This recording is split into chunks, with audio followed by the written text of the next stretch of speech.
bakanlığımızın faaliyetleriyle ilgili incelemelerde bulunuyoruz. Bildiğiniz gibi Şırnak Cizre'deki havaalanı bitme aşamasına geldi.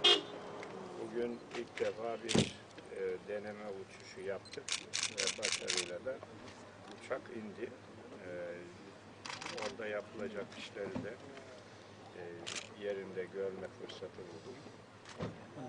2 yıl önce emeli atılmıştı. Daha 2 yıl olmadı. İnşallah birkaç ay içerisinde artık Şırnak'ın da havaalanı olacak. Şırnak hem İstanbul'a hem Ankara'ya hem dünyanın her yerine daha da yakınlaşacak, bağlanma fırsatı olacak. Bugün İstanbul'a gidiş herhalde 20-24 saat buluyor. Havaalanı hizmete girdiğinde süre 2 saatin altına düşmüş olacak. Doğuyla batıyı birbiriyle birleştirmiş olacağız.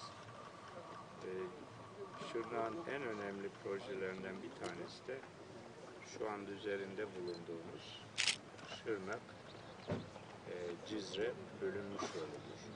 Bu yol aynı zamanda Silopi ve Habur'a giden yolla da birleşiyor. Dolayısıyla hem Irak'a hem Ketek dediğimiz Cizre'den Şanlıurfa'ya, Gaziantep'e, Adana'ya ve oradan Anadolu'nun her tarafına giden yolla da bağlantı olacak. Mevcut Sayın Başbakanımız barut kokusundan artık çiçek kokusuna insanımız hasret. Barut kokusunu bırakalım, çiçek kokusunu hep beraber temaşa edelim. Burada kastedilen birlik, beraberlik, kardeşlik. Doğusuyla, batılısıyla, kuzeyiyle, güneyiyle insanlar hep kardeş olalım. Hazreti Nuh'un memleketindeyiz. Şehri Nuh. Burada Cudi Dağı'nda insanlık helak olduğunda insanlığın tarihi yeniden başladı. Hazreti Adem'den sonra biliyorsunuz azgınlıklar, sapıklıklar artınca Nuh tufanı oldu ve öyle inanılır ki Nuh'un sefinesi, gemisi de Nuh Dağı'ndadır. Demek ki Nuh'tan sonra Cudi Dağı'ndadır.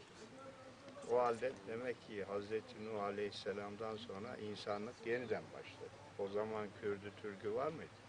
Hep aynı. Allah'ın kullarıyız.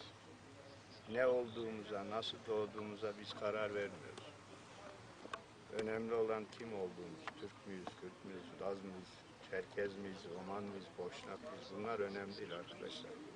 Önemli olan bizi birbirimize bağlayan değerlerimiz, kardeşliğimiz, bayrağımız, vatanımız, milletimiz, güzel yurdumuz. Bu Türkiye hepimize yeter. Doğuda, batıda, kuzeyde bir arada kardeşlik içinde yaşayalım. Kavga edecek neyimiz var? Ama paylaşacak çok şeyimiz var.